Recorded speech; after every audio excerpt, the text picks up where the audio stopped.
Hey there, it's Christian from 7 Gaming Network, and of course I've been continuing to play Raid, and loads of cool stuff to talk about today. Thanks for all of you who've left some messages, clearly enjoying the videos and clearly enjoying Raid. Now what I want to get stuck into today and get you have a look at is some of the new characters that I've managed to get my hands on. So I've actually had 2 Sacred Shards since I last did a video, and it was a mixed bag. No legendaries, so disappointing. But hey, I did get at least one good epic. Look at this fella. This is Knight-errant. He's got some really interesting abilities here. So he can place a leech debuff, which I had to look up, and is essentially it's a group lifesteal, which is a really strong ability, of course. And that's on his A1, that's on his first ability, which is why I decided to experiment, and it could be very wrong, but I stuck a bunch of retaliate gear on him. So I'll sort of test that and see how it goes, because that A1 is so good. If we can get that leech off regularly, that's going to be really great. So his second ability, this is the one that if you're using him, and if you'd auto-wing, the AI goes for this one all the time. 60% chance of a stun for a turn, and resets cooldowns on each of the champion skills if the target's killed. He does quite a bit of damage, even just going up to level 2 if you get the upgrade on it. That's plus 10% damage as well, which is really great. So that has been just as I was leveling him up, he was getting a lot of his cooldowns reset on that, so he can keep going then with that Mordhau. Now the Death Warrant, another just a great ability. I'll read the Ascended skill. 60% chance of a 25% weaken. So this is going to be great, I guess, for dungeons and for clan boss and things like that. And the damage is massively boosted if he's managing to attack with full hit points, which is something I'm hoping to be able to achieve a little more frequently, because you've got to work out which characters you're going to start taking up to 5 stars, as I'm at that stage. Well, I decided to go with one of mine being Arcanist. Man, I had to really agonise over this one. Now the reason I went for Arcanist in the end, I mean, look at these scores. These are really strong, so really highly regarded character. Was rare, so fairly straightforward and quick for me to upgrade. I find it quite easy to upgrade her skills because she's only a rare, and a very straightforward artifact build. Speed, and of course has got sort of the dual use of the fact that with these skills, not only is she able to give a good heal, continuous heal buff for 2 turns at 15%, and that's going off every 2 turns. It's only got a 2-turn cooldown, but she's also got this great ability of vigor, so she can increase your attack and of course your critical rate, as well as be healing. And these things are quite short cooldowns, so really was very drawn to that character because of the utility that she's providing to your team. But then she's also got this ability of increasing your ally defense in the arena by 25%. And one of the difficulties that I was having was I had my other new character, or one of my other new characters that I started leveling since the last video, and that's this fella, Jurong. Now he is he's been a bit of an enigma, so he's been quite difficult to work out what to do with him. So he seems to have a really good kit. So he's got armor piercer. His A1 is ignoring 30% of target's defense, damage based on attack. Then he's got this stunning toss, which is really cool. Attacks one enemy twice, that's always good.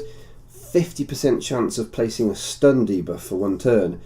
Now I'm presuming that that's on each of the 2 attacks. So unless my maths is really awful, which it probably is, that's a 75% chance of placing a stun debuff. Now of course you've got to have the accuracy up as well, but that's strong, that's really, really good. But this ability, the Talons ability, attacks 3 times at random So that's cool. That's helpful for things like Fire Knight and so on. A 50% chance of a 50% decrease attack and a 60% decrease defense debuff for 2 turns. Now I really, really like that ability, and it actually does quite a bit of damage.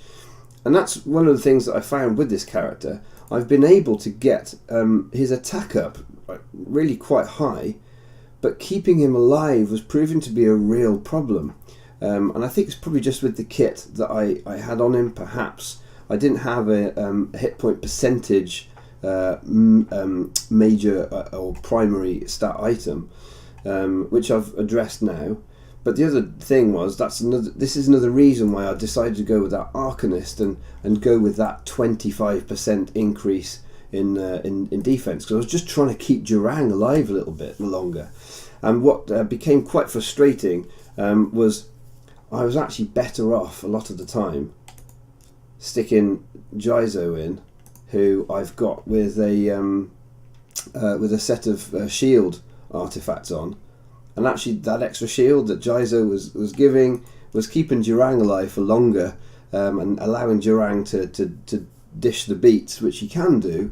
And I was like, this is rubbish. I'm having to, have Jizo in, who he's okay, he's fine, he's great as an early legendary, but I think with the characters that I had, I felt like I could get more out of the team. So been a little bit frustrating, but I think I found a good spot, because another character that then has been able to transform the sustain, the survivability of my team has been my other now 5-star character, which is Crimson Helm.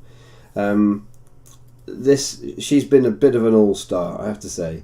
So in terms of the kit that I've put on her, really interesting. This is one of the few characters that I've come across that in the recommended artifacts we've got a set that, well, I think you can only get it through dungeons. You can't farm this through the campaign. I haven't seen any of the characters. I'm sure there are some. There's so many in the game, but there's very few characters, I think, that have recommended artifacts that aren't the farmable ones in campaign. And they've chosen Frost. Because of the so its main advantage is it's this 20% chance to place a freeze debuff on the attacker, and it's a 4 set, so obviously it's taking up those 4 slots. But actually, it's been fantastic with Crimson Helm, because her abilities. So her A1 is Sucker Punch, which also has a 30% chance of a 50% decrease attack. That's good. I mean, 30% chance isn't great, but look, you can increase it if you're willing to spend those epic books on increasing it, because of course she is an epic character. So that's going to be a little bit more difficult for me to really invest in to try and get those debuff chances up. But look, these 2 abilities, Vile Tongue, 4 times at random, clearly great. Each hit, 75% chance of placing a provoke debuff, and also places a block damage buff on that champion for a turn. Now, this has been Vile Tongue it's a really good amount of damage.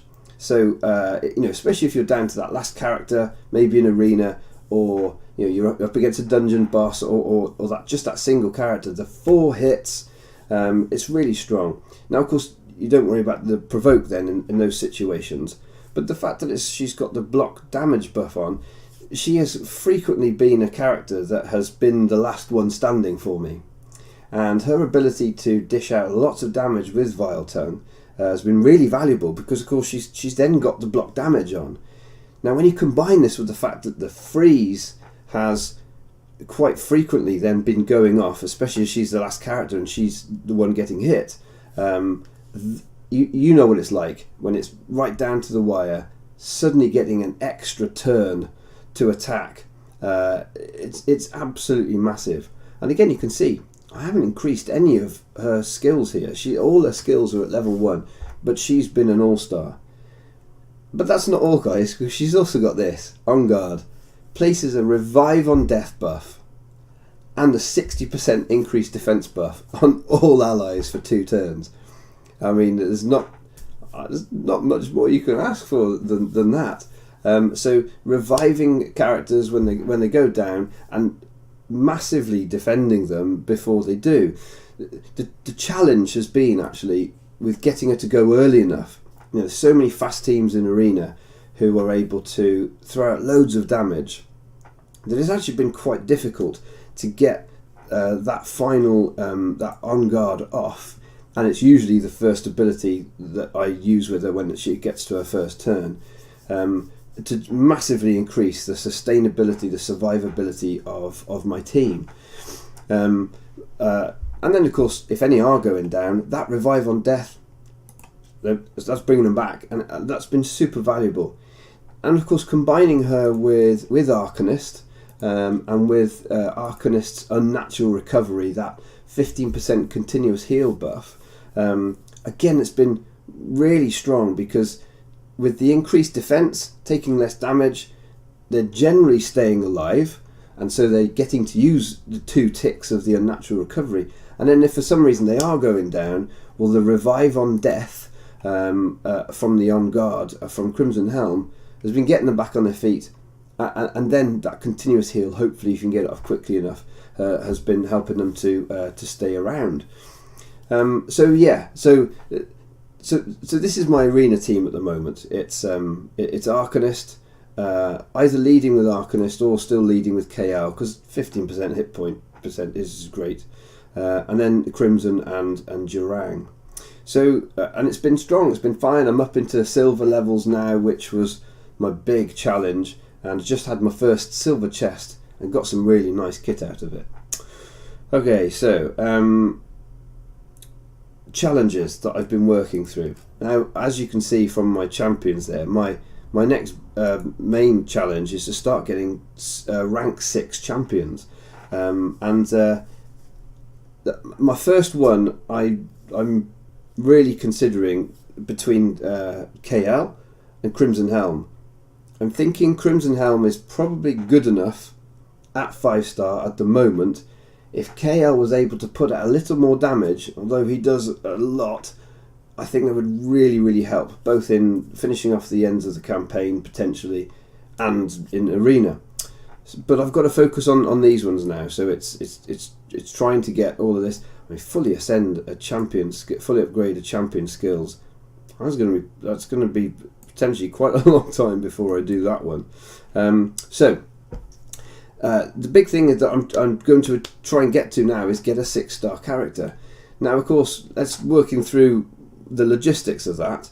A 6-star character is going to need, I need 5 5-star characters, which sounds awful. And then, of course, that means I need 25 4-star characters to make 5 5-star characters. So 25 4-star characters means I need to do a lot of farming.